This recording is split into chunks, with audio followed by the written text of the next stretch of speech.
Everyone, welcome to our channel. इस channel पे फिर से आपको साइंस की नई प्रैक्टिस सेट देने जा रही हूँ और आज की जो हमारी प्रैक्टिस सेट है उसमें सबसे ज़्यादा हमने फिज़िक्स के क्वेश्चन रखे हैं। जितने भी इम्पोर्टेंट क्वेश्चंस हैं फिज़िक्स के वो सारे हमने रखे हैं। तो इसको काफ़ी अच्छे तरीके से कीजिएगा क्योंकि फ़िज़िक्स के क्वेश्चन बहुत ज़्यादा टफ होते हैं और इस तरह के क्वेश्चंस जो हैं वो बहुत रेयरली पूछे जाते हैं जो भी मैंने इसमें सेलेक्ट किए हैं। और ये काफ़ी इम्पॉर्टेंट हैं क्योंकि ये रिपीट भी किए हैं। जितने भी वनडे एग्ज़ाम्स हैं उसमें बेसिकली आप साइंस के क्वेश्चन देखोगे जनरल साइंस के तो वो कहीं ना कहीं पूछे हुए ही रहते हैं या रिपीटेड क्वेश्चन रहते हैं। किसी एक एग्ज़ाम में जो क्वेश्चन पूछा जाता है किसी दूसरे एग्ज़ाम में वही क्वेश्चन पूछा जाता है और आप सारे एग्ज़ाम्स पे डिपेंडेंट रहते हो, तो इसलिए ये क्वेश्चंस आपके लिए बहुत ज़्यादा इंपॉर्टेंट हैं। तो आइए शुरू करते हैं। आज का हमारा पहला क्वेश्चन जो है वो ये है कि गॉड पार्टिकल क्या है। इसके ऑप्शंस हैं neutrino, leptons, Higgs boson and mesons. ये चार ऑप्शंस हैं आपके पास। न्यूट्रिनो आप जानते हो एंटी पार्टिकल होता है, मतलब स्मॉलेस्ट पार्टिकल इसको कहा जाता है। लिप्टॉन्स एंड मेसॉन्स काफ़ी अर्लीस्ट मतलब अभी आया हुआ है। इनके बारे में उतना तो नहीं पूछा गया है लेकिन हिग्स बोसोन के बारे में बहुत ज़्यादा पूछा जाता है, इसको याद रखिएगा। तो इस क्वेश्चन का करेक्ट आंसर होगा सी। हिग्स बोसोन को कहा जाता है गॉड पार्टिकल और इसका नाम हिग्स बोसोन रखा गया था इसकी डिस्कवरी जिन्होंने की थी उसके नाम पे। उनका नाम था पीटर हिग्स। पीटर हिग्स ने हिग्स बोसोन को खोजा था और इसे ही गॉड पार्टिकल कहा जाता है और ये प्रूव किया गया था कि एग्जिस्ट करता है 2013 में। 2013 में खोजा गया था कि एक ऐसा पार्टिकल है जिसे हम हिग्स बोसोन कहते हैं और इसे पीटर हिग्स ने खोजा था 2013 में। इसके साथ ही फ्रैंकोइस एगलर्ट भी इसमें शामिल थे। फ्रैंकोइस एगलर्ट नाम दोनों का लिख लीजिएगा क्योंकि दोनों को फिज़िक्स में नोबेल प्राइज़ दिया गया था। इनके इस काम के लिए, इसको खोजने के लिए इन्हें नोबेल प्राइज़ दिया गया था, पीटर हिग्स को एंड फ्रैंकोइस एगलर्ट को। और इसके साथ ही हिग्स बोसोन को टोटल 6 लोगों ने मिलकर ढूंढा था लेकिन नोबेल प्राइज़ सिर्फ इन दोनों को मिला था। अगला क्वेश्चन है the science of time measurement is. Time measurement को क्या कहते हैं। इसके ऑप्शंस हैं होरोलॉजी, कोस्मोलॉजी, टोमोग्राफी एंड हाइड्रोलॉजी। इसका करेक्ट आंसर होगा होरोलॉजी। टाइम मेजरमेंट बेसिकली मतलब इसकी स्टडी को या मेजरमेंट को हम होरोलॉजी कहते हैं। इसका करेक्ट आंसर होगा ए। अगला क्वेश्चन है the study of friction and lubrication is. इसके ऑप्शंस हैं cryogenics, selenology, horology and tribology. अभी तक आप पढ़ चुके हो होरोलॉजी टाइम ऑफ मेजरमेंट को कहते हैं। Science of time of measurement. Tribology जो है वो एक तरह का ब्रांच होता है, मैकेनिकल इंजीनियरिंग या मटेरियल साइंस आप कह सकते हो उसको, और यही बताता है, मतलब इसको बोलते हैं study of friction and lubrication. इसका करेक्ट आंसर होगा डी। नाम से आपको लग रहा है कि ट्राइबोलॉजी मतलब किसी ट्राइब्स के बारे में स्टडी की जाती होगी, लेकिन ऐसा बिल्कुल नहीं है। Study of friction and lubrication को बोला जाता है ट्राइबोलॉजी। अगला क्वेश्चन है in which field of science we will learn about white dwarf.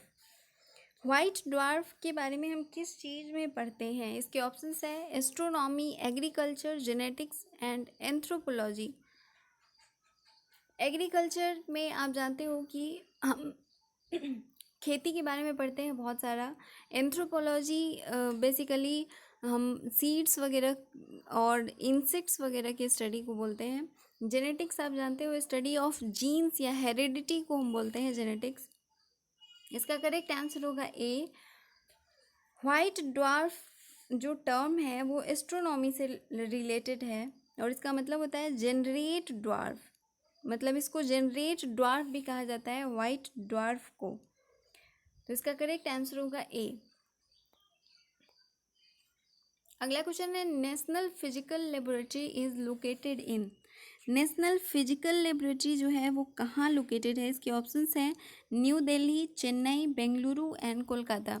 इस तरह के जो क्वेश्चंस हैं वो बहुत ज़्यादा पूछे जाते हैं फिजिक्स में बेसिकली। कौन सी फैक्ट्री कहाँ पे मतलब लोकेटेड है, या फिर कोई इंस्टीट्यूट है वो कहाँ लोकेटेड है। तो फिजिक्स में ये ज़रूर ध्यान रखिएगा कि ये क्वेश्चंस बहुत इंपॉर्टेंट होते हैं। इस क्वेश्चन का जो करेक्ट आंसर होगा वो होगा ए, नेशनल फिजिकल लेबोरेटरी जो है वो न्यू दिल्ली में लोकेटेड है। अगला क्वेश्चन है national chemical laboratory is located इन। अभी तक आपको फिजिकल लेबोरेटरी के बारे में पूछा गया था, अब पूछा जा रहा है केमिकल लेबोरेटरी के बारे में। इसके ऑप्शंस हैं Lucknow, new Delhi, Pune and Hyderabad. National chemical laboratory को CSIR NCL के नाम से भी जाना जाता है, और इसको याद रखिएगा, इसको इस्टेब्लिश किया गया था 1950 में, जो कि मतलब CSIR के द्वारा किया गया था। इसको बोलते हैं council of scientific and industrial research. CSIR नाम याद रखिएगा, मतलब फुल फॉर्म इसका नोट कर लीजिए, council of scientific and industrial research. क्योंकि ये पूछे हुआ है एक एग्ज़ाम में, तो आपके लिए काफ़ी यूज़फुल होगा ये। और ये मतलब लोकेटेड है पुणे में। इसका करेक्ट आंसर होगा C, national chemical laboratory located in Pune. और ये इस्टेब्लिश किया गया है CSIR के थ्रू, और इसीलिए इसको CSIR NCL कहते हैं। NCL मतलब नेशनल केमिकल लेबोरेटरी, और CSIR मतलब council of scientific and industrial research, और ये 1950 में डेवलप किया गया था। अगला क्वेश्चन है laser is a device for producing. Laser किस तरह का डिवाइस होता है? पहले मैं बता दूं, लेजर जो है मतलब मैंने ये स्मॉल में लिख दिया है, ये एक्चुअली सारे कैपिटल्स में होंगे। लेजर, इसका फुल फॉर्म होता है light amplification of stimulated emission of radiation. इसका फुल फॉर्म नोट कर लीजिए, मैं फिर से रिपीट कर देती हूँ, light amplification by stimulated emission of radiation. और ये काफ़ी ज़्यादा पूछा जाता है, इसका फुल फॉर्म याद रखिएगा क्योंकि ये पूछा जाता है। और ये भी याद रखिएगा कि लेज़र जो है वो 1960 में बनाया गया था, 1960 में, जो कि रशियन साइंटिस्ट के द्वारा बनाया गया था। और इनको नोबेल प्राइज़ भी मिला था इस वर्क के लिए, लेज़र को बनाने के लिए। और ये NS बोसोव एंड AM प्रोखोरोव इनका नाम है, तो इनके द्वारा बनाया गया था। सिंपली ये नहीं पूछा गया है, लेकिन ये ज़रूर पूछा गया है लेज़र का फुल फॉर्म क्या होता है और लेज़र कब बनाया गया था। तो ये 1960 में बनाया गया था, और लेज़र का फुल फॉर्म आपको मैं बता चुकी हूँ, याद रखिएगा। और रशियन साइंटिस्ट के द्वारा डेवलप किया गया था। अब पूछा जा रहा है कि इस डिवाइस को हम किस चीज़ के लिए यूज़ करते हैं या क्या प्रोड्यूस करता है। तो इसके ऑप्शंस हैं spontaneous radiation, dispersed radiation, scattered radiation and stimulated radiation. इसका करेक्ट आंसर होगा डी, ये स्टिमुलेटेड रेडिएशंस को प्रोड्यूस करने के लिए इसको यूज़ किया जाता है। अगला क्वेश्चन है Tata institute of fundamental research is located in. Tata institute जो है फंडामेंटल रिसर्च मतलब फिजिकल रिसर्च, वो कहाँ लोकेटेड है। इसके ऑप्शंस हैं बेंगलोर, कोलकाता, दिल्ली एंड मुंबई। इसका करेक्ट आंसर होगा मुंबई, डी। ये 1945 में बनाया गया था सर दाराबजी टाटा के थ्रू, और इसीलिए इसका नाम रखा गया है Tata institute of fundamental research, क्योंकि ये सर दारोबजी टाटा के थ्रू बनाया गया था 1945 में। अगला क्वेश्चन है the world highest ground based telescopic observatory is located in. दुनिया का सबसे highest ground based telescopic observatory कहाँ पे प्रेजेंट है। इसके ऑप्शंस हैं Colombia, India, Nepal and Switzerland. मैं साइंस में इसको नहीं कर पाई हूँ बिकॉज़ आप लोग हमेशा ही कमेंट करते हो कि हिंदी में कीजिए। साइंस के बहुत सारे ऐसे टर्म्स हैं जिससे मैं हिंदी में नहीं कर पाती हूँ, क्योंकि ये मेरा वीकनेस आप कह सकते हो। लेकिन मैं कोशिश करूँगी नेक्स्ट टाइम से। फ़िज़िक्स में मैं नहीं कर पाई हूँ क्योंकि इसके जो टर्म्स हैं आप भी समझ रहे हो सारे इंग्लिश में ही होते हैं, तो सिर्फ है या होता है से तो काम नहीं चलेगा ना, आपको पूरे टर्म्स हिंदी में चाहिए। मैं नेक्स्ट टाइम से ज़रूर कोशिश करूँगी कि आपको सब कुछ हिंदी में प्रोवाइड करा सकूँ, जिन्हें भी हिंदी में, मतलब जो लोग भी हिंदी में प्रिपरेशन कर रहे हैं उनके लिए।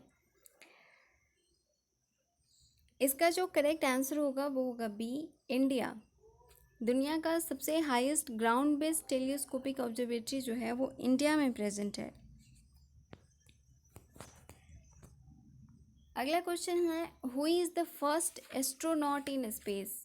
स्पेस में जाने वाला सबसे पहला एस्ट्रोनॉट कौन है? इसके ऑप्शंस हैं Yuri Gagarin, Alan Shepard, S Titov and John Young. सबसे पहले स्पेस में जो गए थे वो थे यूरी गैगरिन, नाम याद रखिएगा। और ये भी याद रखिएगा कि ये 12 अप्रैल 1961 12 अप्रैल 1961 में गए थे। मतलब फर्स्ट इनको ह्यूमन इन स्पेस भी कहा जाता है, and first human in space Yuri Gagarin है। और ये एक रसियन स्पेस क्राफ्ट पे गए थे जिसका नाम है वोस्तक 1। वोस्टोक 1 के थ्रू ये गए थे, जो कि एक रसियन स्पेस क्राफ्ट है। और आपको मैं दूसरा नाम बता दूं, एलन सेफर्ड जो है वो फर्स्ट अमेरिकन स्पेस एस्ट्रोनॉट इनको कहा जाता है। एक मंथ बाद, मतलब मई में ये गए थे, एक मंथ बाद 1961 में ही एलन सेफर्ड, ये अमेरिकन है, ये आपको बता दूं, ये रसियन है और ये अमेरिकन है। सबसे पहले यूरी गैगरिन गए जो कि रसियन है, और एलन सेफर्ड पहला अमेरिकन ह्यूमन थे जिन्होंने स्पेस में कदम रखा था। अगला क्वेश्चन है, मून इज, आप सब ऑलरेडी जानते हो। इसके ऑप्शंस हैं ए स्टार, ए प्लैनेट, सैटेलाइट, ए मेटेरियोराइट। तो इसका करेक्ट आंसर होगा सी, ये एक सैटेलाइट है। और आप जानते हो कि ये अर्थ का केवल नेचुरल सैटेलाइट है, सिंगल। और ये हमारे सोलर सिस्टम का 5वां सबसे बड़ा सैटेलाइट माना जाता है। ये भी याद रखिएगा, 5वां सबसे बड़ा सैटेलाइट माना जाता है मून को पूरे सोलर सिस्टम में। अगला क्वेश्चन है, highly dense stars are called. Highly dense stars को हम क्या कहते हैं? इसके ऑप्शंस हैं supernova, neutron stars, binary stars and asteroids. Highly dense stars को हम एस्ट्रॉयड्स नहीं कहते हैं। एस्ट्रॉयड्स एक्चुअली काफ़ी लार्ज होते हैं और डेंस नहीं हो सकते हैं। तो इसका करेक्ट आंसर होगा बी, न्यूट्रॉन स्टार्स को बोला जाता है हाईली डेंस स्टार्स। इसके साथ ही आपके लिए कुछ क्वेश्चंस हैं, जैसे कि सुपरनोवा क्या होता है एंड बाइनरी स्टार्स किसे कहते हैं। कमेंट सेक्शन में प्लीज़ कमेंट करके हमें ज़रूर बताइएगा कि इन दोनों को क्या कहा जाता है। ये क्वेश्चंस आपके लिए हैं, सुपरनोवा क्या होता है एंड बाइनरी स्टार्स क्या होते हैं। मैं अलग से क्वेश्चंस आपके लिए नहीं रखती हूँ, जो ऑप्शंस हैं उसमें ही आपको करेक्टली सारे ऑप्शंस पता होने चाहिए कि किसको क्या कहते हैं। एक्चुअली हम क्वेश्चन पे और फिर ऑप्शन ढूंढने लगते हैं कि कौन सा होगा। अगर हमें पता हो चीज़ों के बारे में कि जैसे सुपरनोवा क्या होता है, न्यूट्रॉन स्टार क्या है, एस्ट्रॉयड क्या है, बाइनरी स्टार्स क्या होते हैं, अगर हमें पता हो तो हमें आंसर करने में काफ़ी आसानी हो जाती है। तो इसीलिए कभी भी कोई क्वेश्चन दिया हुआ हो उसके ऑप्शंस को समझने की कोशिश कीजिएगा। अगला क्वेश्चन है, the tail of comet always point. Comet का जो टेल होता है वो किधर पॉइंट करता है? इसके ऑप्शंस हैं away from the sun, towards the sun, towards north east, towards south east. तो इसका करेक्ट आंसर होगा A, away from the sun. Comet का टेल हमेशा सन से दूर दिखाई देता है।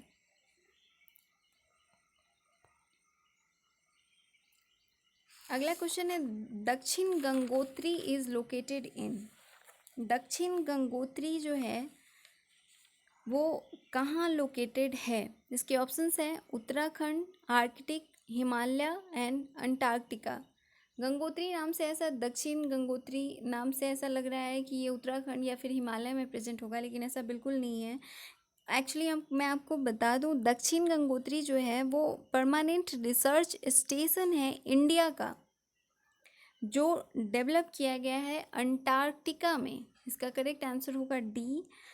और इसको बनाया गया था 1984 में, और ये बर्बाद हो गया था एक्चुअली 1990 में। ये याद रखिएगा, दक्षिण गंगोत्री जो है वो अंटार्कटिका में बनाया गया था 1984 में, और ये दब गया था 1990 में। बहुत जल्दी ये इसका डिस्ट्रक्शन भी हो गया था। एंड उसके बाद सेकेंड परमानेंट रिसर्च बेस बनाया गया था अंटार्कटिका में 1989 में, जिसका नाम है भारती। ये भी याद रखिएगा, ये दक्षिण गंगोत्री जो है वो फर्स्ट इंडियन रिसर्च स्टेशन था अंटार्कटिका का। सेकेंड स्टेशन है जिसका नाम रखा गया है भारती। इसके साथ ही जो थर्ड परमानेंट रिसर्च बेस है जो कि रॉकी प्रोमोट्री में है,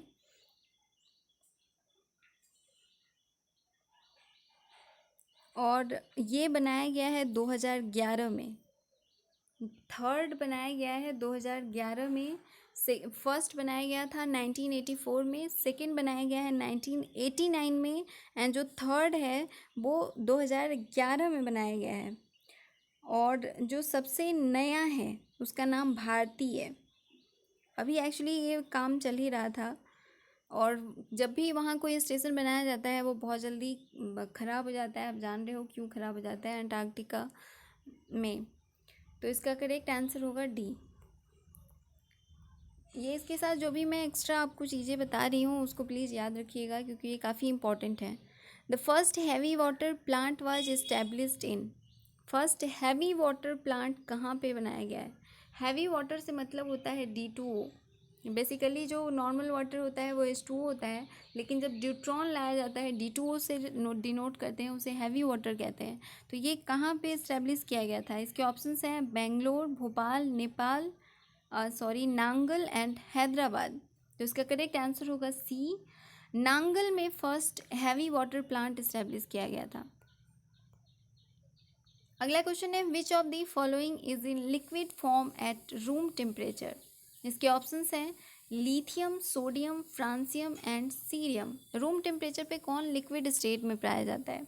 इसका करेक्ट आंसर होगा C, lithium and sodium solid state में पाए जाते हैं, सीरियम भी सॉलिड स्टेट में होता है।